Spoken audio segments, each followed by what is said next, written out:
વિસનગરમાં ભાજપનો બેવડો ઇતિહાસ, વિરોધ પક્ષના સુપડા સાફ અને વોર્ડ નંબર 3ના ગઢમાં ભગવો.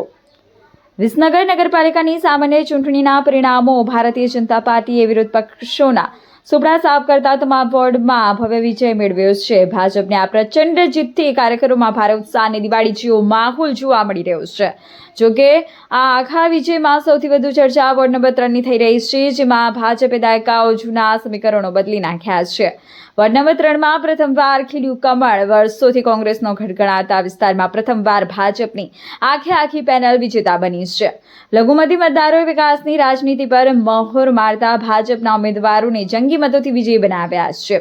યુવા નેતા ઉમંગ રબારીનો વિજયી હુંકાર. આ ઐતિહાસિક જીત બાદ વોર્ડ નંબર 3ના નવનિર્વાચિત યુવા નગરસેવક ઉમંગભાઈ રબારીએ જણાવ્યું હતું કે આ જીત એ મતદારોનો વિકાસ પર ભરોસો છે.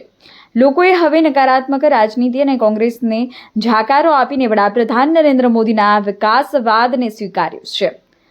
અમે મતદારોની અપેક્ષાઓ પર ખરા ઉતરવા કટિબદ્ધ છીએ.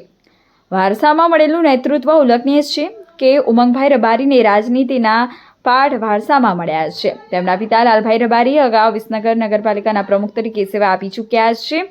પિતાના અનુભવ અને યુવા ઉમંગના જોમ સાથે વોર્ડ નંબર 3માં થયેલો આ પ્રચંડ વિજય સમગ્ર શહેરમાં ટોક ઓફ ધ ટાઉન બન્યો છે. ભાજપે તમામ વોર્ડમાં જીત મેળવી વિપક્ષને શૂન્ય પર લાવી દીધો છે. મતદારોએ જાતિ જ્ઞાતિના સમીકરણો છોડી વિકાસને પ્રાધાન્ય આપ્યું. પાલિકામાં આજે એક ઇતિહાસ રચાયો છે. પહેલી વાર ભાજપે ક્લીન સ્વીપ કર્યો છે. તેવી જ રીતે વોર્ડ નંબર 3માં પણ ઇતિહાસમાં પહેલી વાર ભાજપની આખી પેનલ વિજેતા બની છે. આપણી સાથે છે ઉમંગભાઈ રબારી અને પેનલ 4ના વિજેતા ઉમેદવારો. બરોબર, ઉમંગભાઈ શું કહેશો આ વિજયને? નમસ્તે. વોર્ડ નંબર 3ના દરેક નાગરિકોને કહીશ કે તમારો ખૂબ ખૂબ આભાર, જે તમે દરેક વિચારોને વર્ષોથી જે વિચારધારા આપણા વોર્ડ નંબર 3માં ચાલતી આવી છે એને સાઈડમાં મૂકીને તમે વિકાસને એક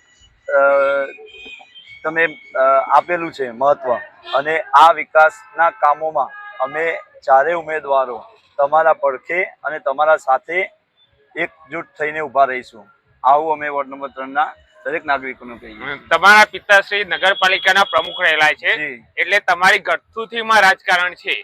બરોબર, તો વિસનગરને તમે કઈ દ્રષ્ટિથી જોવો છો અને તમારા સ્વપ્નો શું છે? વિસનગર એક વિકાસશીલ વિસનગર રહે, સુરક્ષિત વિસનગર રહે, અને નગર એટલે નળ, ગટર અને રસ્તાઓનો વિકાસ, એટલે પાલિકામાં રહીને અમે દરેક નાગરિકોની આ કામ પૂરું કરીએ એવી અમે દરેકની અપેક્ષાઓને પૂરી કરીશું. એ સાથે અમે આગળ વધી રહ્યા છીએ. અને યુવા તરીકે હું કહેવા જઈશ કે જ્યારે યુવાઓ વોર્ડ નંબર 3માં જ્યારે આ ચૂંટણી ચાલતી હતી ત્યારે વોર્ડ નંબર 3માં હું કે આ ઉમેદવારો નહીં, પણ યુવા એક સંગઠન કામ કરી રહ્યું હતું, જેને આ કામ કરી બતાવ્યું છે. વર્ષો જૂની આ કોંગ્રેસમાં ચાલી રહેલું આ રસ્તાને દરેક સમાજે, મુસ્લિમ હોય, હિન્દુ હોય કે કોઈ પણ હોય, બધાએ મળીને આ વિજયને આગળ વધાર્યો છે. મુસ્લિમ ધર્મમાં પણ વોર્ડ નંબર 3માંથી પેનલ કાઢવી એક અઘરો પ્રશ્ન છે. ત્યારે તમે વિજય બન્યા છો, તો મુસ્લિમ મતદારો પણ ભાજપ તરફી વળ્યા છે?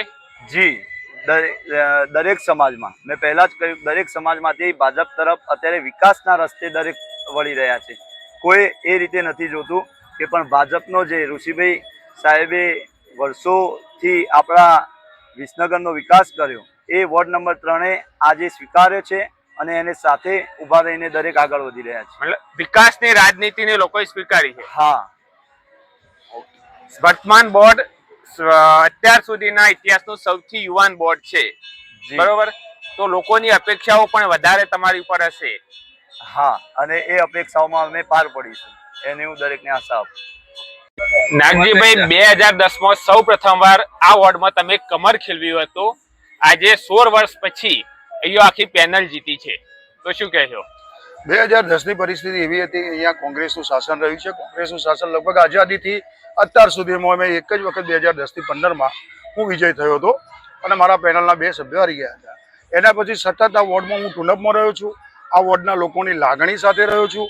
બીજું, ગત 10 વર્ષની અંદર વિસનગરમાં 8 વોર્ડનો વિકાસ થતો હતો અને આ વોર્ડ વિકસિત ન થઈ શક્યો. કોંગ્રેસવાળો કોઈ કામ નથી કર્યા, એટલે પબ્લિકનો અનેરો ઉત્સાહ હતો. એમાં તમામ જ્ઞાતિના લોકો, હિન્દુ, મુસલમાન, સૌનો એક વિકાસલક્ષી કામ તરફ ધ્યાન હતું. જ્યારે માનનીય કેબિનેટ મંત્રી ઋષિકેશ પટેલ 1800 કરોડ જેવી ગ્રાન્ટ લાવીને વિસનગર તાલુકો અને શહેરનો વિકાસ કરતો હોય તો આ જીત વિસનગરના વિકાસની જીત છે. માનનીય કેબિનેટ મંત્રી એ જે વિકાસ કર્યો એની જીત છે. બીજું, આ 4 ઉમેદવાર જીત્યા છે એવું નથી, આ વોર્ડ નંબર 3 જીત્યો છે, વિસનગર જીત્યું છે. બીજું, તમે જોઈ રહ્યા છો એ પ્રમાણે આખા વિસનગરની અંદર કમળ ખીલ્યું છે અને સર્વ રીતે કોંગ્રેસ નાબૂદ થઈ ગઈ છે. એટલે કોંગ્રેસને બિલકુલ જાકારો આપ્યો છે, પબ્લિકે સ્વીકારી લીધું છે કે વિકાસશીલ પાર્ટી એ ભારતીય જનતા પાર્ટી છે. એટલા માટે આજે છત્રીએ છત્રી કમળ વિસનગરમાં ખીલ્યા છે.